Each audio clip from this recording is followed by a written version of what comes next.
Welcome to another class. It's another Sunday class for the Miami Metaphysical Study Group. Today we will be covering Samadhi, the 8th limb of Raja Yoga. Before we get into that, a brief introduction for those of you that are new. My name is Ivan Caballero.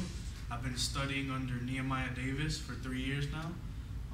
Nehemiah Davis has been a yogi since birth. He was born into these philosophies, and throughout his life has dedicated his time, his energy to these practices that we like to talk about on these Sunday classes. You will see him shortly. I'm just giving a little brief introduction so those of you that are new can have a means to catch up. On Meetup, most of our meetings are scheduled on meetup.com. You can search us under the Miami Metaphysical Study Group. Okay. What I would like anybody online to do, this will make these classes a lot simpler, would be to go to Meetup, find us, join the Meetup group, and under More, there's going to be a page on the tabs. There'll be one that says More. When you click on that, go to Files.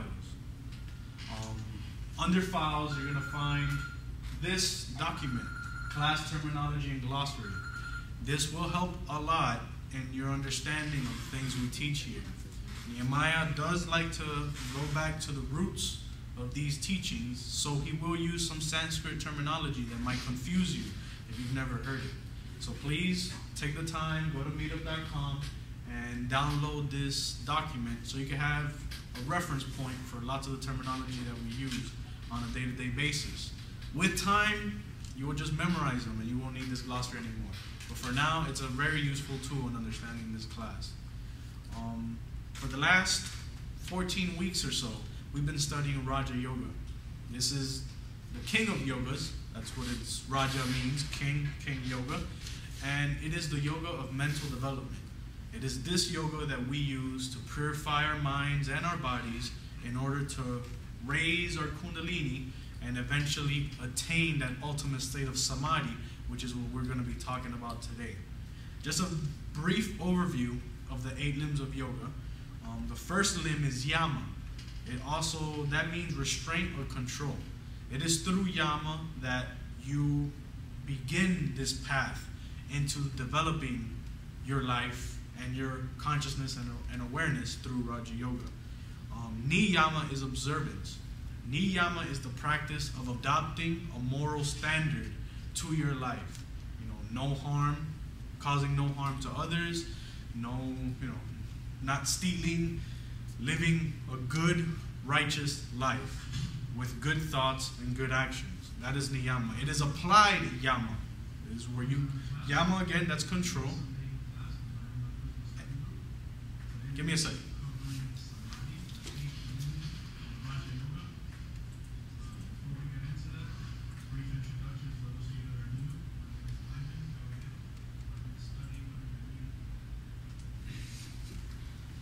Sorry, a little technical difficulty.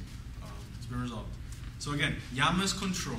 That is what we do today. We learn, we study, we control certain thoughts and actions. So when we get to niyama, we can apply it to our lives, which is moral living. Then it's asana. That's the 3rd limb of yoga. Asana stands for seat or posture. It is through asana where you develop your physical body through hatha yoga or various other means, so you can purify your body in order to prepare it for its spiritual development. Then it's pranayama. Pranayama means control over prana. Through pranayama, we mainly use the breath to bring into our bodies and our minds the subtle forces which sustain all of creation, which we call prana. It is through prana which you will cleanse your mind and cleanse the nadis, which we will talk about in class. And it is through pranayama which you purify the mind at a greater level. Whereas asana, you're purifying the body through physical exercises, postures, and mudras. Through pranayama, you're purifying the mind and the aura and the nadis through this intake of pure cosmic energy, which we call prana. Then there's pratyahara, which is withdrawal. It is through the practice of withdrawal, or pratyahara, where we learn to withdraw our senses, our 5 well, there's really 10 senses that we know of in the yogic philosophy. But through pratyahara, we learn to withdraw that into ourselves, where we detach from the external world and just dwell within and expand that awareness of our inner world. Through pratyahara, that leads us to concentration, or dharana in the Sanskrit terminology. Through concentration, we're able to direct one's thoughts down one central line or focused thought. You could concentrate on a candle. You could concentrate on your breath. You might recite a mantra. But it is concentration which will prepare you to gain full control of your kundalini and raise it up shushumna, or the spine. This is the first step of your liberation. It's learning how to concentrate. All right? After concentration is contemplation. In the Sanskrit terminology is dhyana. Through contemplation, you begin to break down all the information within the object you're concentrating on. So when you begin to contemplate, you begin to receive information such as the atomic structure of a certain object or the history of a certain object. You begin to retain information that you would normally not see with your eyes through contemplation. It is in contemplation where the psychic powers of man begin to develop and begin to be expressed. And then the last one, which we will be talking about today, is samadhi, or deep meditation. It is in this state where you become one with that object which you're meditating on. It is where you fuse your consciousness with the consciousness of that object, and you become one consciousness. In that, you become all aware of where that object was born, when it's going to die, and you start unlocking vast secrets that lie within the universe. So with that, I'll introduce Nehemiah Davis, and again, we'll be talking about samadhi today. I hope you enjoy this lecture. Enjoy.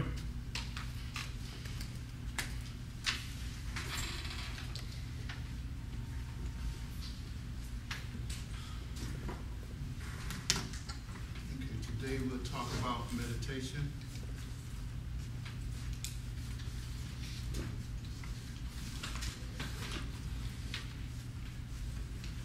Can you roll that up?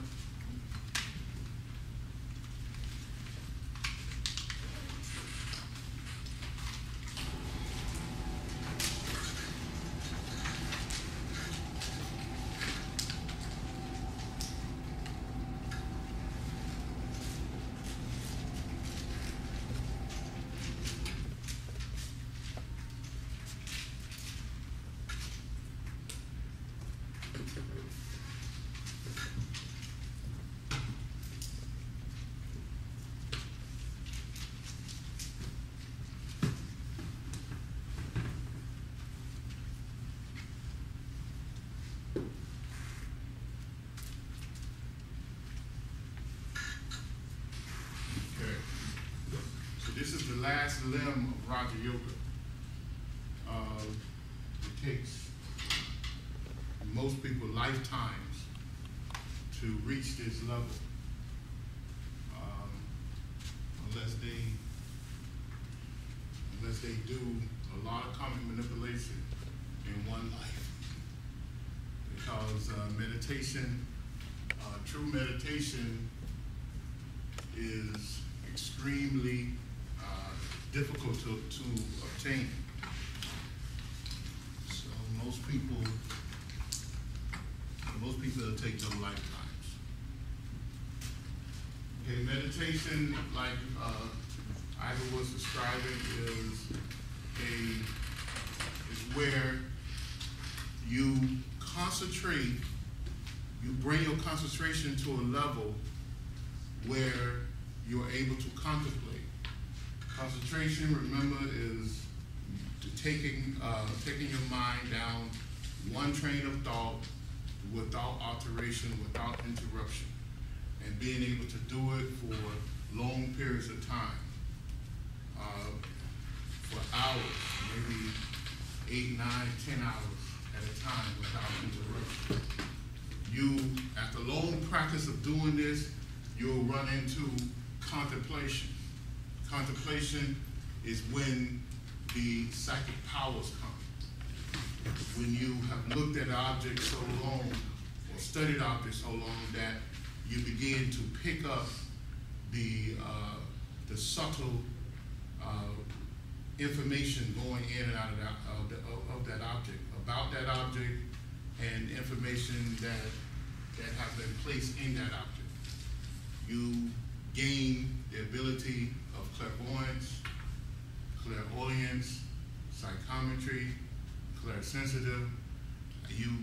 All your senses are open up. You merge the physical senses with the astral senses, with the astral body senses. So, and that develops psychic ability. When you take contemplation deeper, you'll take those psychic senses, after you develop those psychic senses, and merge those psychic senses with etheric senses, which will give you advanced psychic ability.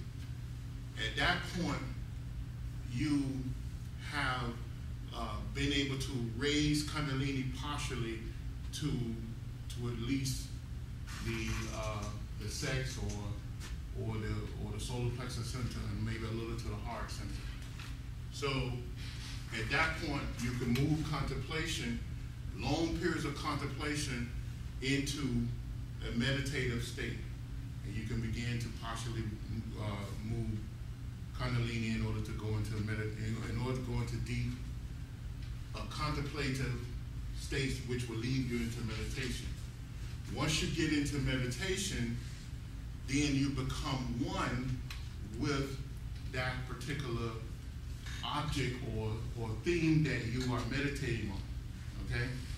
So after long periods of meditation, when you go into this meditation, you raise Kundalini fully, partially or fully. But at that point, that means that you are draining the body of all its vital life force and bringing it down into the base chakra, the base of the spine, and you're able to unlock the Kundalini, called the 3.5 knots. So imagine that you cannot blink your eye, you cannot wiggle your finger, you can't move anything in your body without the power of Kundalini. So if we can just give it a number, let's say that 98% of our Kundalini is locked or dormant, right? Okay? So there's 2%, I'm just using these numbers, it's accurate, but 2% of them are active. So that means they're active and they're traveling through 242,000 Nati pathways within the body, and that's your life force. Everybody gets it? That's your life force. Now, what you have to do is be able to gain control over this 2%. This 2% is the thing that allows you to unlock this dormant power. Okay? So that's what meditation is. Now, that's the mechanics of it. We're told that you have to push this life force, which is an aspect of Kundalini, through your natis, back down to the base of the spine, unlock the 3.5 knot. That's what they call it. They call it a 3.5 knot. And because this knot does what? What does this knot do? It seals the door to Sushumna. Anybody know what Sushumna is?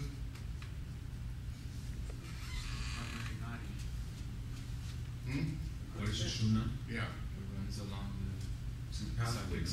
The spine. It's the spine. It's the sacred It's a sacred, within Sushumna is the Brahmanati. And the Brahmanati is what? Anybody? Nobody knows?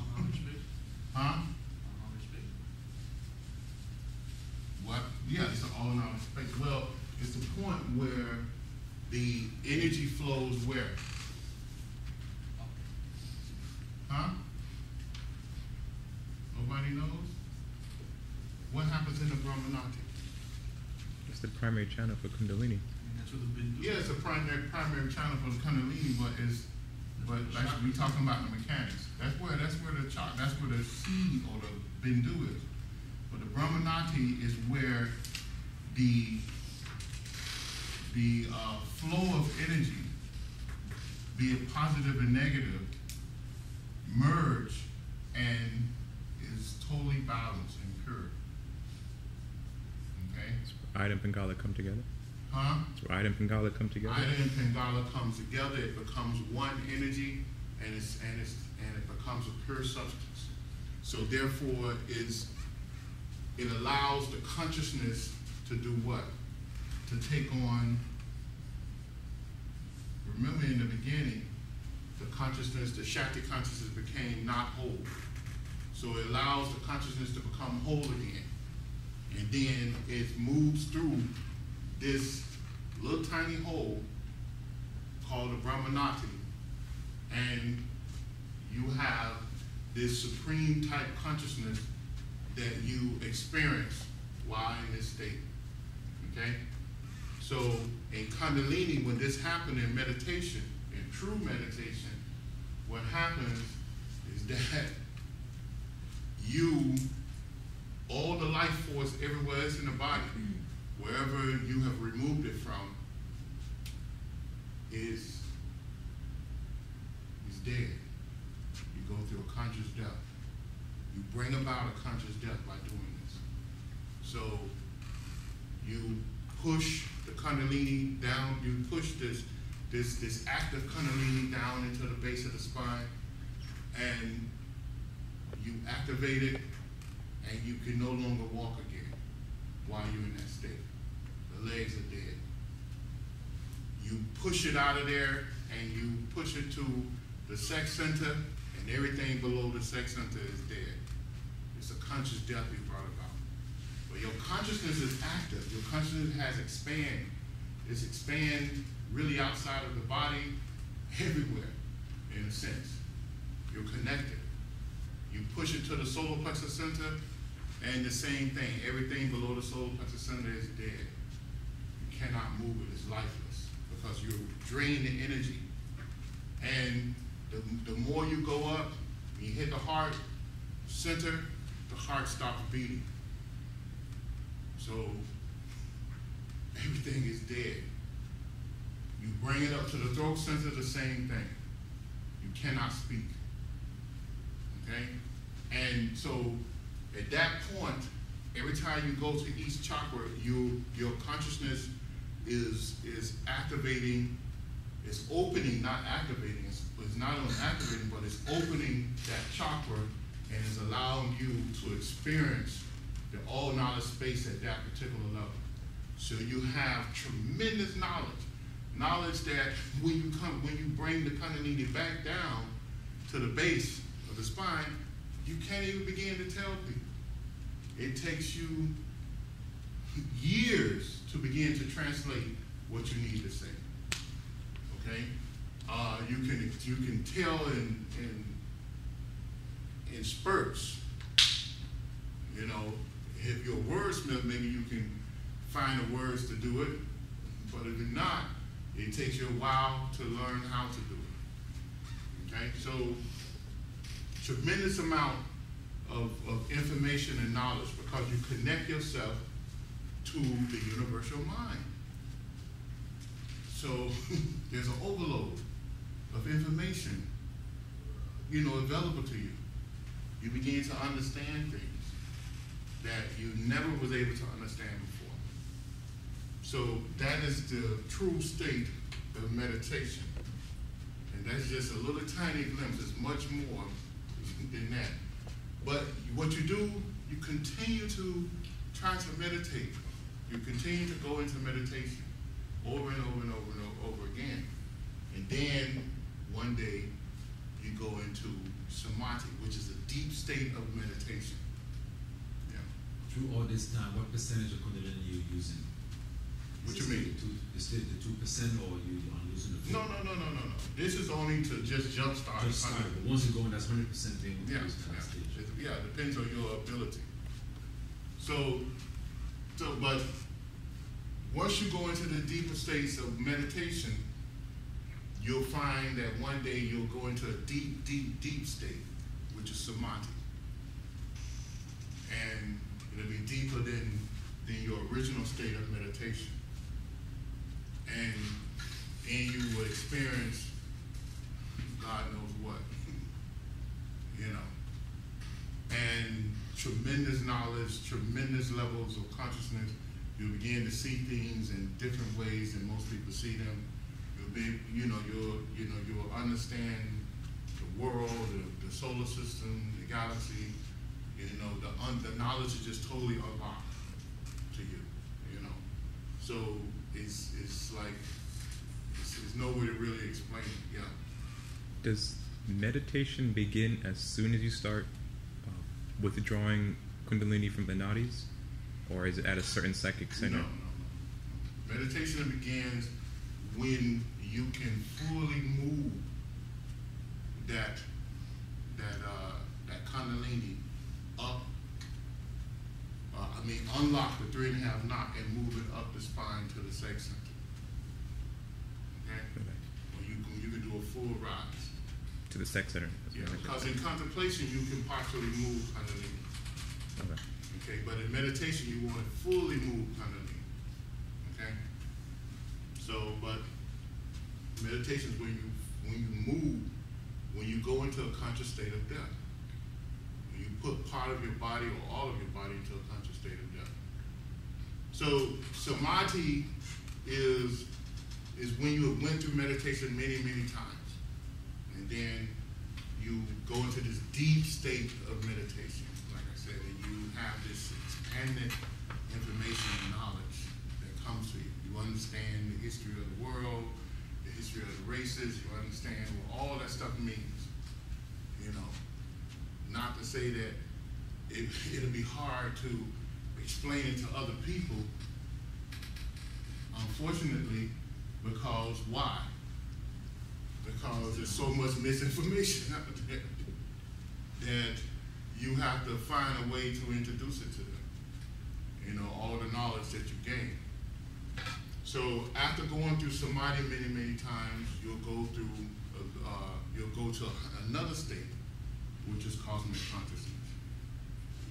All right, and then in cosmic consciousness, it goes even further. You connect yourself to the cosmic being of this earth and to the cosmic being of this solar system. And maybe even further. For more information on this, read The 9 Freedoms. It's a good book. 9 Freedoms gives you a glimpse of that. Also, the autobiography of a yogi talks about it. I think Sivananda has a book called Samadhi. You can read that as well. There are several good books out there on it. But it doesn't do justice, as Dr. King said, to the in fact, the 9 Freedoms even go beyond the cosmic consciousness, because it goes into the interplanetary meditation, which we can't even begin to speak on. Okay, is there any other questions? This is a very, very simple state. It's not much on this. It's a very, very simple class. This for information, if you can begin to grasp it. Yeah. I have a question about trance states, positive trance states. Is that like a kind of samadhi that trance state when you begin to channel a higher being? Yeah, when you go into when you're trying to channel, or I don't like the word channel, but when you try to gain contact with a higher cosmic being or a higher being from the higher realms, there is a form of samadhi that you can go in order to do that, because you have to go into a superconscious type state to do that. Now, there are positive type trances that you can do in a deep contemplative state too. But what Dr. King was talking about, it was a samadhi state, okay? Where you go into that state, but you allow your vocal and parts of your body to still be able to be in use, okay? Because you're going in there for communication reasons.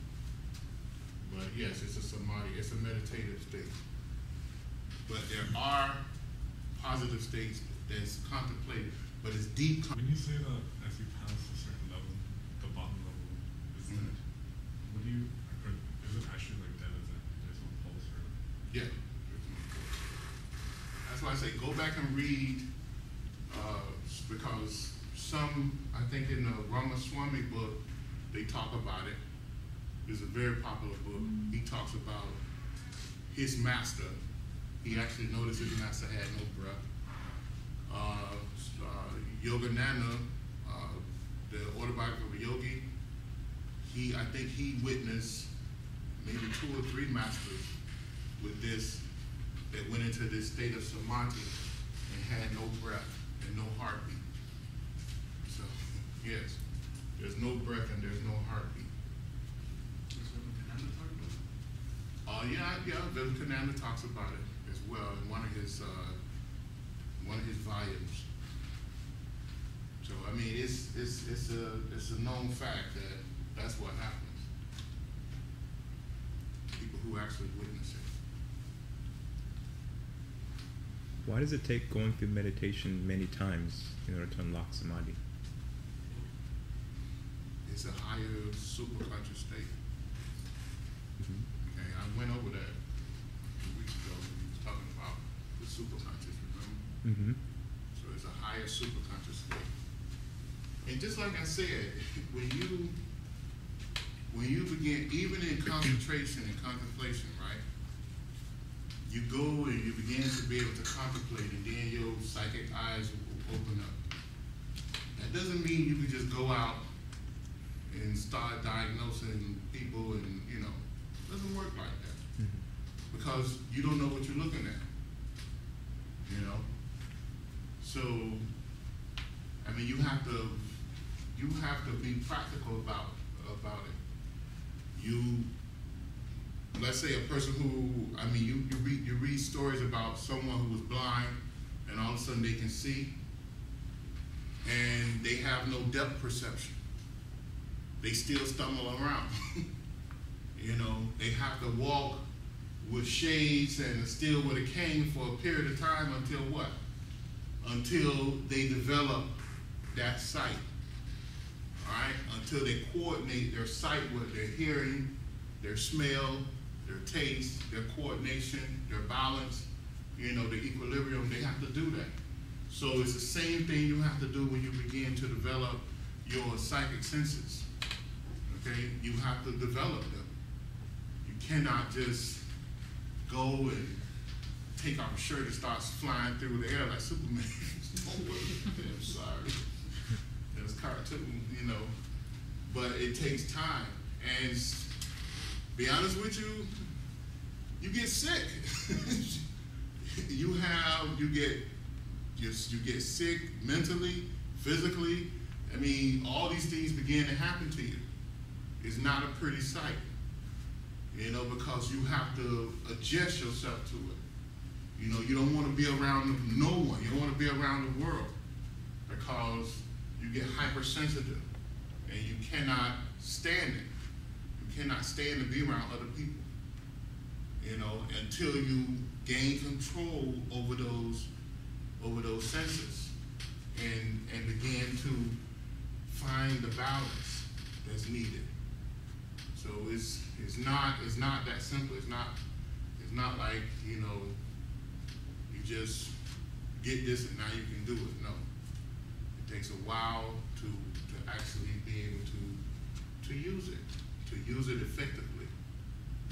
You know, so yeah, you have a way to tap into knowledge and information, but now you have to be able to interpret it. And what it does, it makes you go and study. You know, you all of a sudden you touch something and you see 1,000 different pictures and you begin to decipher them and you say, well, what does this mean? And then you end up in the library for 12, 15 hours researching. That's what it does. So it's not like you have all the answers right there and then. It's not like that. No. Because you're still human. You're still in this basic physical form. You know? And also, once you develop the ability to begin to project from your body and can use your consciousness, you know what I mean, have total use of all your faculties and remember what you're doing, you'll find yourself ceaselessly just going on the other side. You know, you'll have to refrain from doing it because you'll become addicted to traveling, just learning. So it's something that you have to bring the balance. That's why the yama and the nayama is very, very important in Raja Yoga to gain control, because you'll go crazy. You know, so you have to be practical. You have to have some type of control about yourself. Yeah. When a person's in samadhi and they've withdrawn all the kundalini up to either the throat or what have you, is the aura withdrawn as well? Yeah, you can notice in the aura. You will notice. You'll see it. It'll be visible. If you're psychic, you can see it. You can see what's happening. You can see the change in the aura. You know. Even after they come out, you'll be able to see it. Maybe hours at a time, maybe sometimes weeks. So, but yeah. Anything else? Anyone else?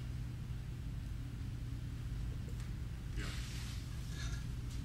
So, to get to meditation, you first got to concentrate on one thing. That one thing will then lead to contemplation, and then meditation. And I think I've asked this before, but it could be on any object you wish, or any... Yeah, any object. I mean, I would make it something interesting, or it's going to be hard for you to do it. But concentration on one single object or subject, you know, and just, you know, along with pranayama and mantra. That's how I would do it. That's how I did it in the past.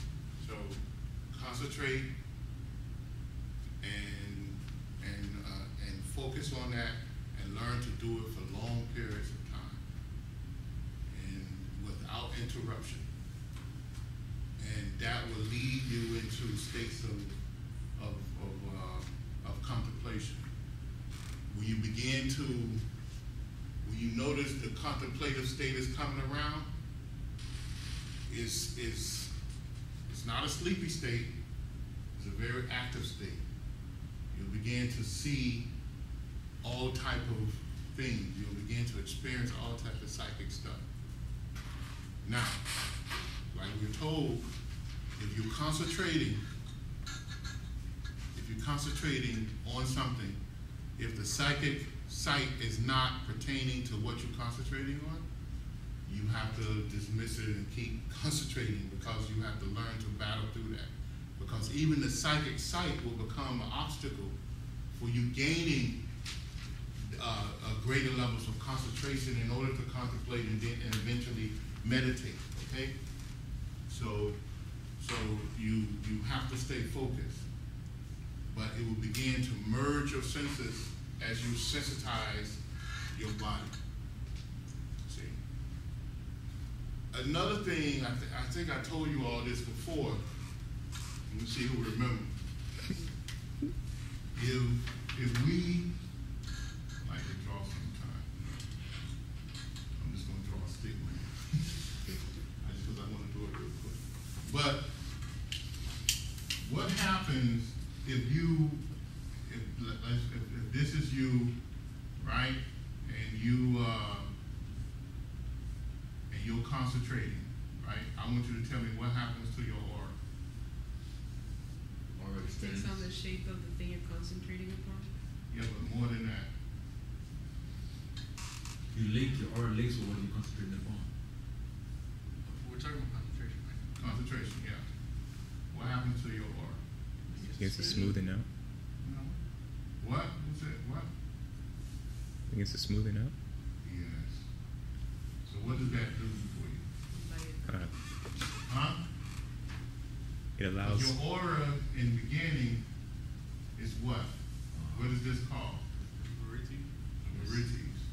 And what are they? Distortions. Huh? Distortion. Distortions, right? Waves. They're the waves and distortion. Right? So by concentrating on one thing, you do what? You smooth this out. Right? But what does this do for you? It clears your thought, and what else it does? Calms you down too, right? It calms you down, but the most important, comically, what does it do? Purifies you. It purifies you. And we say purifies you, huh? It cleanses the knowledge, right? Is that how you spell it? Yes. Oh, it is. Purified. Purifies. It purifies the aura, right? Now when we say purifies the aura, it cleanses the knowledge, right?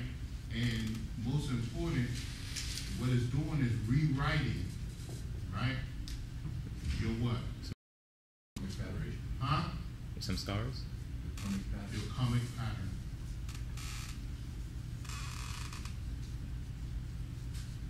This is what mantra does. Okay? This is what pranayama does. And it's also what concentration does. So that's why it's very important to do these things. Because when you're rewriting your karmic pattern, you're destroying and throwing off what? Negatives and scars.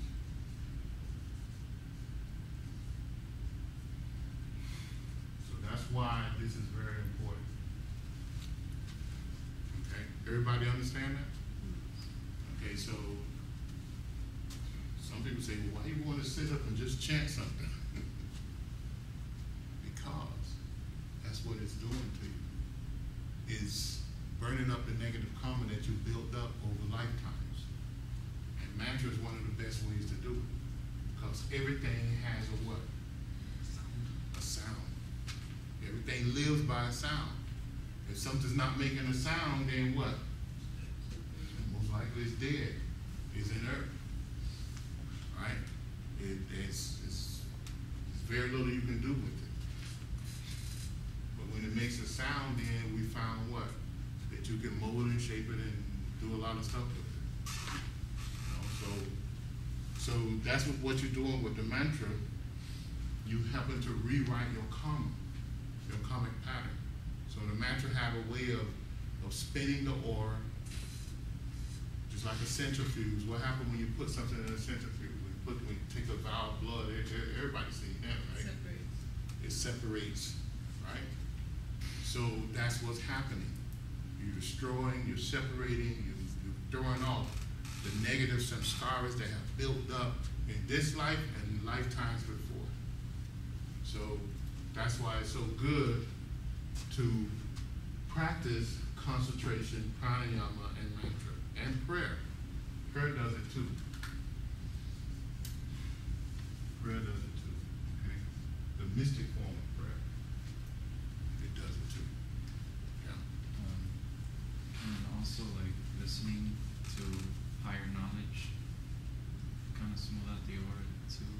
That's if you're concentrating on it. You have to give it that respect. If you don't, then it's just like music in the background. It has an effect and it doesn't have an effect. But you have to give it the respect. If you're gonna play a tape with a lot of knowledge on it, then you have to concentrate on it. Then you can come close to one of these. But when you actually, like that's a level of concentration that you'll be doing. But if you're not concentrating, it's just clouding your aura. It's static. It's background static that you're placing on your aura. So that's why it's good to do that. Now, a lot of people who do the fake meditation, they feel a good thing because why? They quiet down what? The mind. Their mind. So they have this this effect that they think, oh my God, something's happening here, but they're missing the whole thing. See, so yeah, they have an effect. It smooths out the varieties, right? Because that's the first stage, but there's another stage, that you want to get to. So this is this is what you need to keep in mind. Also, mind. You talk about the blanket of mind. The blanket of the mind, never blank the mind. The blanket of the mind is something very dangerous. Never blank the mind. So if anyone tell you that you go into meditation, it's a blanket the mind process, don't do it. Blanket the mind is very, very dangerous. It's like leaving the door open to your house and letting anyone in. Because when you blank your mind, you open your aura up for all type of attacks on you. So don't do it. It's very, very dangerous. Nowhere in real study of meditation where they tell you to blank your mind. Okay, in the beginning. There's no beginning practice like that. So don't practice that. It's very, very dangerous. Any other questions? I have a question, I'm not sure how to ask it. So like I, as a soul, when the fourth aspect goes into samadhi, what happens to the other aspects? You guys going a little bit too far. Well, because the audience don't know what you're talking about. Okay. But just to say that that once you merge with the higher self, then you're connected to all aspects. Because what is meditation in the simplest term? Is when the soul is bathed in the light of the spirit. So the spirit is the highest aspect, and the soul is the second highest aspect. So at that point, you're connected to all. So it doesn't matter, right? Mm-hmm.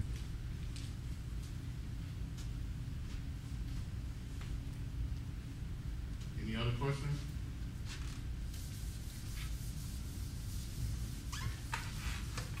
This isn't probably related to this, but in this way of thinking, how do I validate it when compared to other forms of religion like Christianity? That's a long answer. What's the question? Because What's the question? how would I valid? Because some Christians, they strongly believe in heaven or hell, that this is where you're supposed to go when you die, and that's the truth that they believe. And in the ninth freedoms, I was reading that once you die, you go into the hall of judgment, I believe it's called. Well, it's more than that. More than that. So There's a heaven and hell too. But just like the Bible and the Torah, you go back to there, they talk about you have to really study it. That's how you spell heaven. Right? They talk about heavens. Have you read the Bible through and through?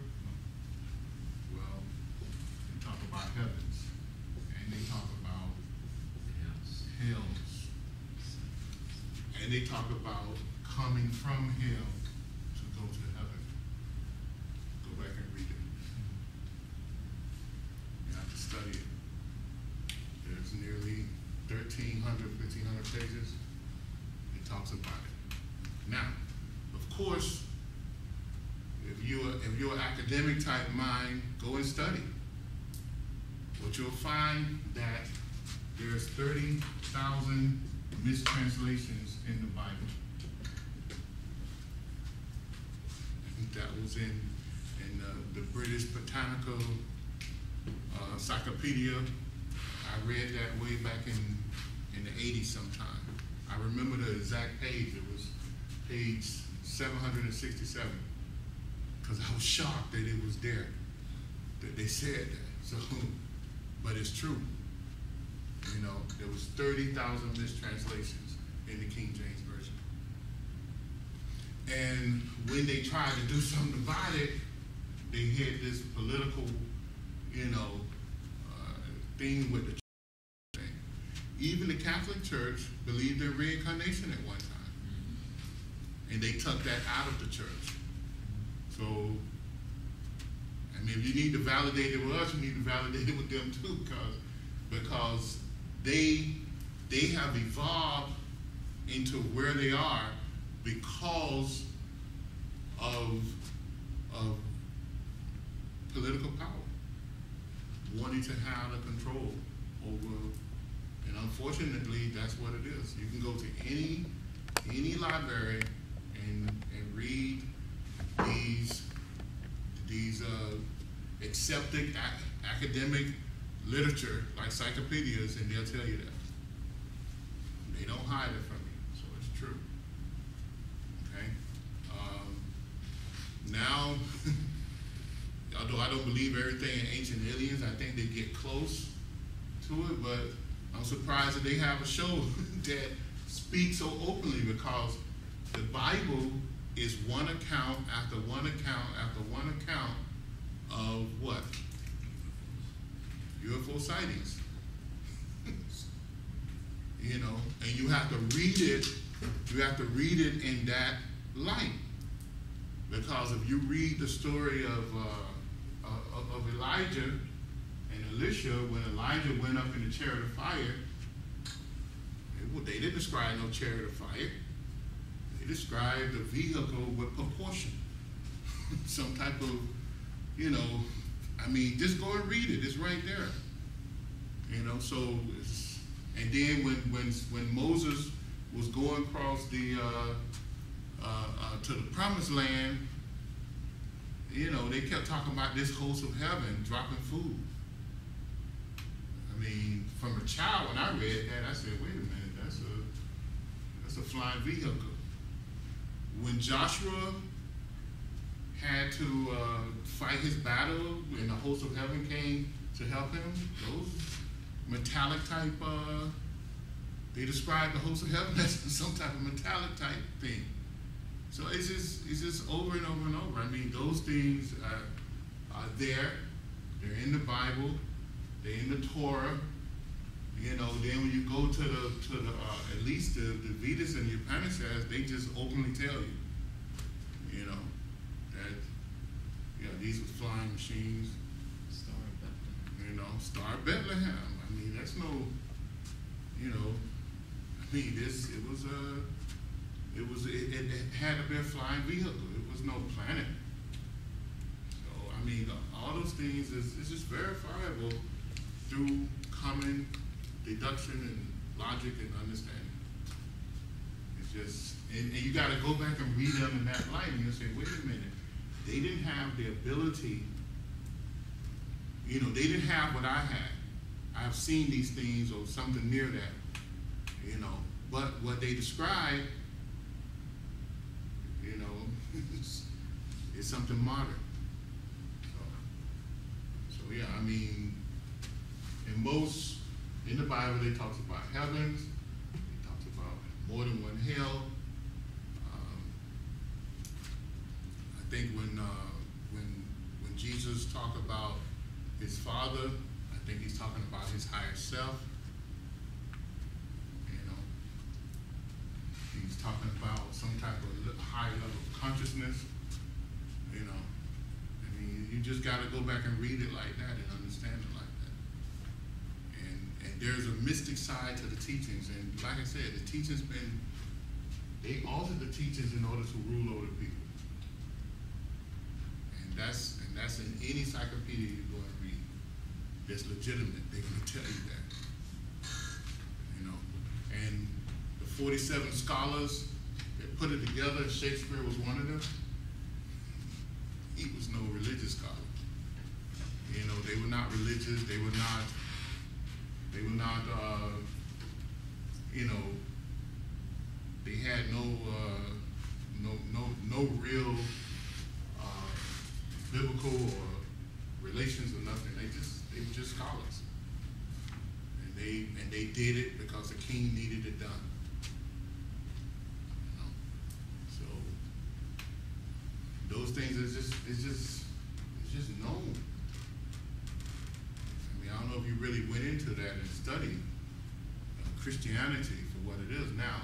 Christianity is the concept of mystic Christianity is one of the best religions on earth. The aspect of love your neighbor, you know, and this unconditional type of love, this higher type of love, that we agree with wholeheartedly. The political side of it, the orthodox side of it, no, I don't agree with it. But the core teachings, the mystic core teachings that Jesus gave to the world, of course I accept them. You know, and it's in 1990, somewhere in March, and it appeared in the paper, I think March 15th, in the Miami Herald paper. It's either 1990 or 1991. They talked about a group of ministers from around the world came together and they analyzed the New Testament. And they said that they have concluded that Jesus never said that he was the 3:16, the John 3:16, that he never said that. That was totally out of character.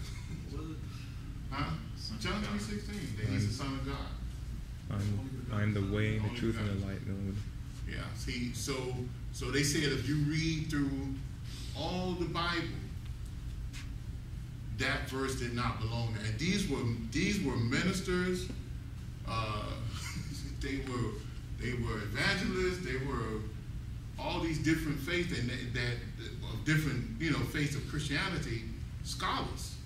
They were religious scholars. They said it doesn't fit his character. But even if you were to say that, it doesn't mean him, the physical him either, right? I mean. Yeah, but it was. I mean, when you read the Bible, when you read the stories of the Bible, it just doesn't fit in for him to be that bold and say that. That just wasn't his character, because he was humble. It's just, So, I mean, it's a lot of data out there that you can go and look if you have the time to do it. So, and you could search the Miami Herald. I read it's funny it. that day you said to the 15th. Yeah, March 15th. That's what stunned me when because I picked up the newspaper and I picked it up and there it was, March 15th, and I remember you told me. yeah. So it's in the archives. Go and look at it. I mean, and he they say, oh yeah, he wasn't this. This wasn't Jesus. Jesus didn't do these things. So now the best way to validate it, do your pranayama, do your mantra, develop yourself. You'll see for yourself. Within 6 months to 18 months, you'll begin to have experiences, and you'll say, wait a minute, there's some truth to this. That's what I tell everybody. Do it, and you'll see. But there's enough information out there to convince you. If you need to convince yourself to do it, then do that too. But there's a lot of information out there that you can research, and you'll see it. So because unfortunately, most of society, they just don't pay attention to that. You know, they accept it because someone accepted it before them. You know, and when you try to have an intelligent conversation with them, they look at you like, why do I care? You know, you get 2 minutes into the conversation, and you already done went too far. You know, you done went so far that they don't even want to hear you anymore. Because it's more important for them to have a nice house, a nice car, a nice flat screen television, and money in their pocket. They don't care nothing about these, spiritual things. You know, their life is focused. If they give 30 minutes or an hour in a church once a week, or once every other week, they can wipe away the guilt. You know, but as far as spending your lifetime in it, no, you don't want to do that. That's why we have so many of this. And most of the population of the earth is there, unfortunately. Like physically there, or is Physically there. Most of the population of the earth resides in the hills. A very small population resides in the heavens. Question you asked about reincarnation? Oh, yeah. Regarding reincarnation, I know that it has to do with some form of, I guess it's energy, that once you die, you're reincarnated to something else. Is there like a set number of energy that's out there in the universe, or is there something that can be born that's brand new that has never been reincarnated? What do you mean by that? The way I interpret it, is there something or a being out there that's just never been incarnated ever? Never be incarnated? The way I saw it is that's unmanifested creation. Yeah. Something that's never been. Yeah, we're told that the absolute, once we go back, there's another aspect that's going to do the same thing. It's going to involve itself, and the cycle goes on. You know, that's what some of the teachings tell you. But there's a part of the absolute, the vast majority of the absolute have not involved itself. It stays there. It stays there. In fact, even the part that have involved itself have not evolved itself, in a sense. You know, because there's always this static background. There's always the reality of it is that this is not reality. The real reality is the unmanifested part, which is the wholeness of the absolute. So it's kind of hard for you to understand. You have to begin to understand the teachings, and you'll see. But it makes plenty sense. You know, in other words, I drew this diagram for years to help people understand silence, right? Silence is everywhere, right? Silence is broken, but the sound that's made have to go back into what? Into silence, right? When you make a sound, that sound only lasts for what? For a short time. But even in order for you to hear the sound, this had to exist. So the reality, this is the true reality, right? Silence, because why? It's the background of what? Sound. Make a sound. And sound is what? Consciousness.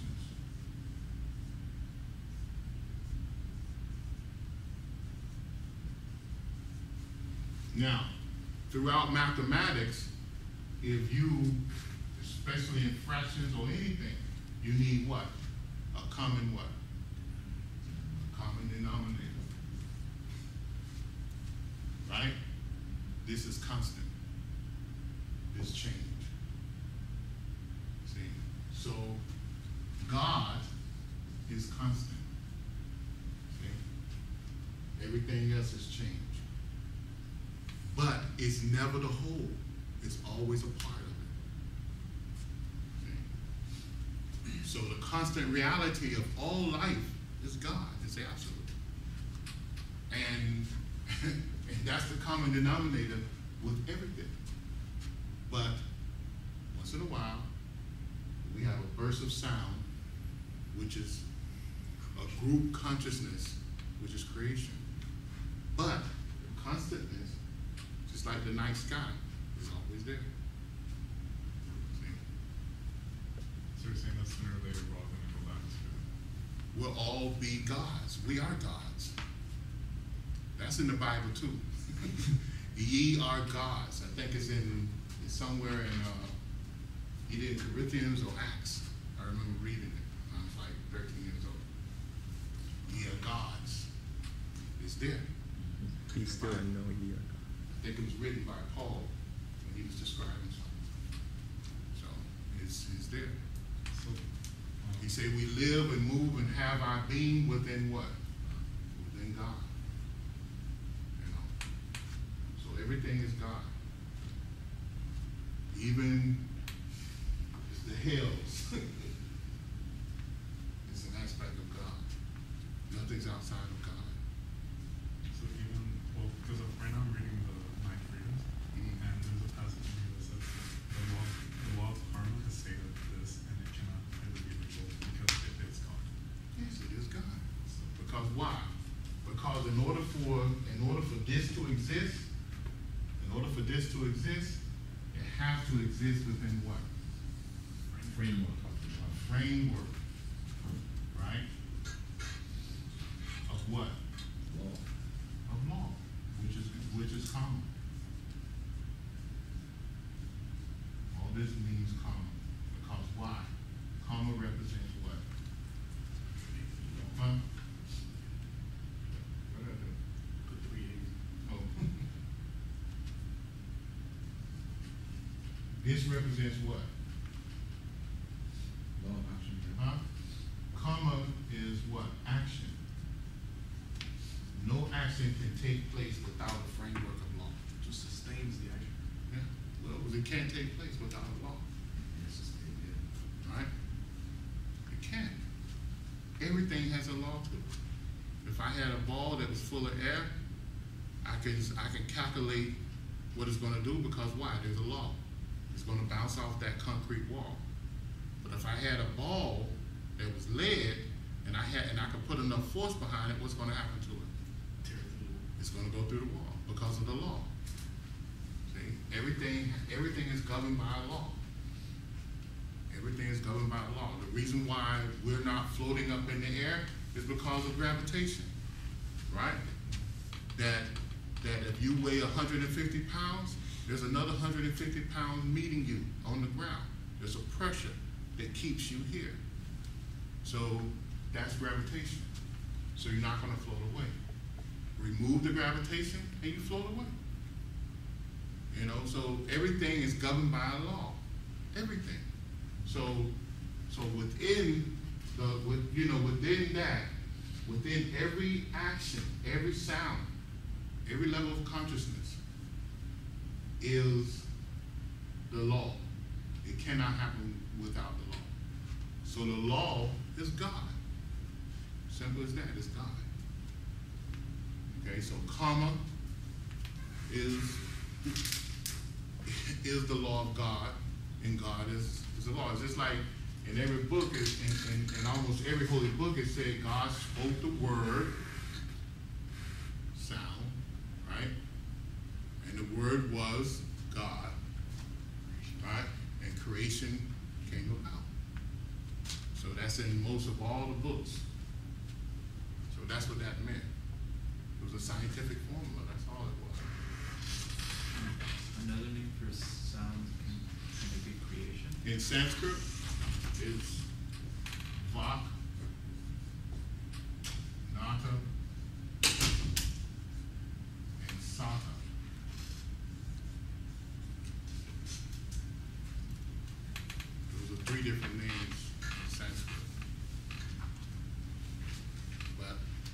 this, you know, can you understand that? Yes. Any other questions? If you're advanced enough, there is a limited amount of energy in this creation. It's not unlimited. Within the creation. Within the creation? Within the sound. I don't know. It's because it is, but we have access to unlimited power. From what? Static. Yeah. So you can always pull from the unlimited. Yeah. So we can continue to create. Well, that's what you do with the samadhi. Because you bathe in the light of what? Spirit. What is spirit? Where is spirit? Spirit is not. Yeah. The crown chakra.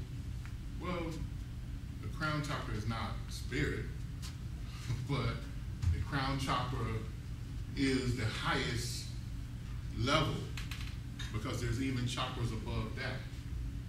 See, once we leave this world, but it's the greatest aspect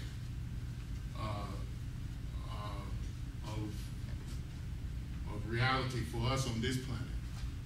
The same way the base of the spine is that crown chakra for the animals, our base of the spine. Okay? Yeah. So in our physical form, we cannot go past the Christ chakra. Cannot go past the what? The Crown chakra? Yeah. No, well, no, I mean, we can in the sense of, well, in this world, we ascend like Jesus, then we can leave this world. That's the crown chakra. The crown chakra is ascension. You know, Jesus ascended so that he can leave the world. So you know, that's not the end of everything. He still had to go through other lessons somewhere else. You know, although he was just visiting here. You know, he was not from here. So, but yeah. So I know a lot of Hindu books. They say that the crown chakra represents Shiva, right? Which is the absolute. Well, for us, that's correct, but you know, because that's the closest level of Shiva that we're going to get to outside of the logos of this earth, you know. But it's not. I mean, it's an aspect of God. Everything's an aspect of God, but don't think that that's it. You know, because we have to go beyond that. Because Dr. King taught us that. We have to go to this galactic type consciousness. You know. All right. Any other questions? Did I answer everybody's questions? So is there any other questions?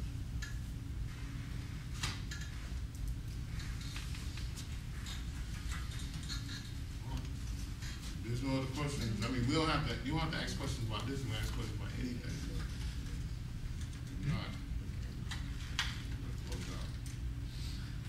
One final question. Yeah. These extraterrestrial beings that we're seeing so prevalent in the Bible, is there a certain period that they stopped coming here, or a reason why they're not so prevalent nowadays? Why they not so what? Prevalent, why we don't see them, why there are that many accounts of them as there was in the Bible? Well, in the Bible, you're talking about history, right? Yeah. I think that the cosmic beings are still here.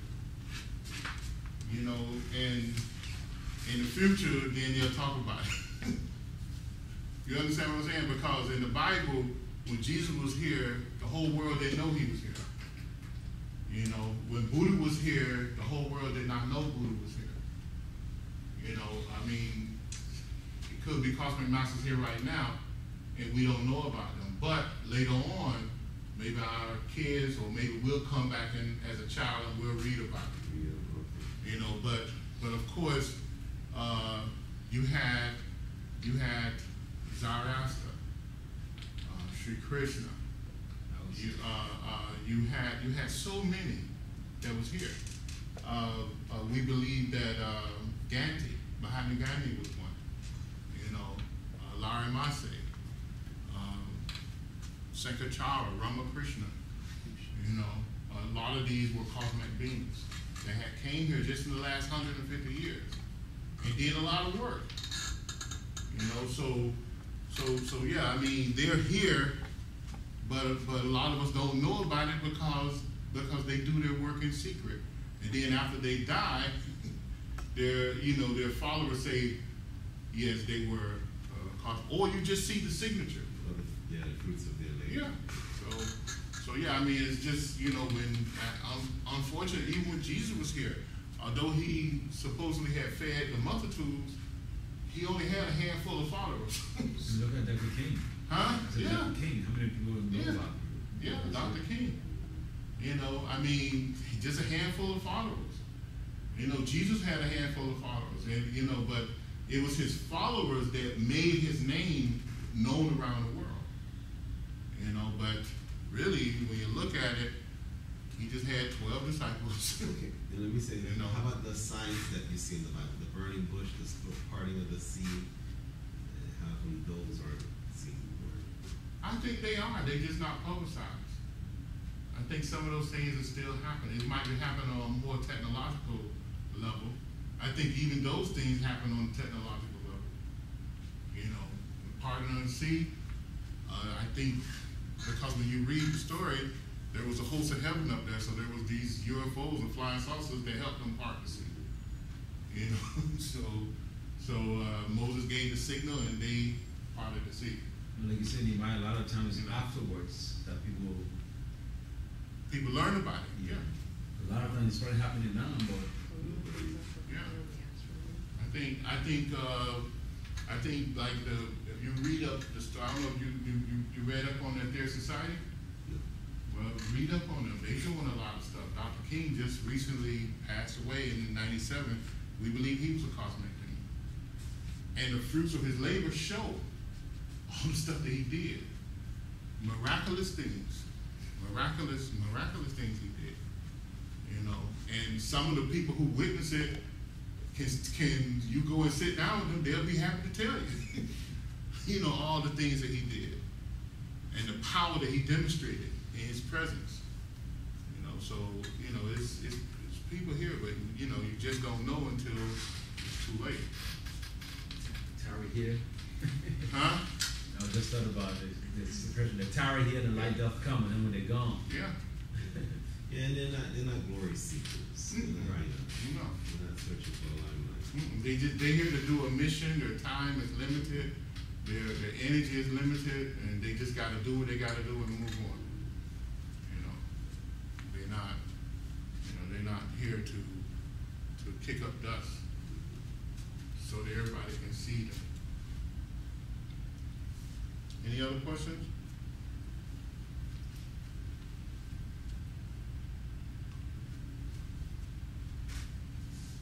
Okay, if there's no questions, then we close down.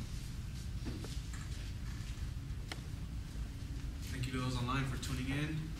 One last word. We are trying to update all the equipment, so we are accepting donations. Anything will help. We accept donations on PayPal. You guys got a marker? Well, yeah, the email is mysticknowledgecenter@gmail.com. Write it down so you can see the spelling.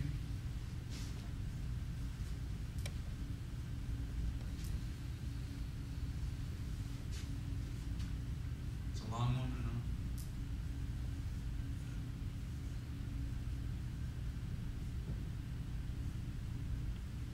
Anything will help. As you can see, if you're watching on YouTube, this isn't the best quality video that we can produce. We would like to upgrade our equipment so we can get HD out there. And there are a lot of projects that we will be announcing in the future that we also need help with. If there's anybody out there that has been watching these classes for a long time, you have any special skill, you want to offer those skills to us, we'll greatly appreciate it. You could always email us there at mystickknowledgecenter@gmail.com and we'll get in contact with you. And yeah, that's it. Hope you enjoy the class.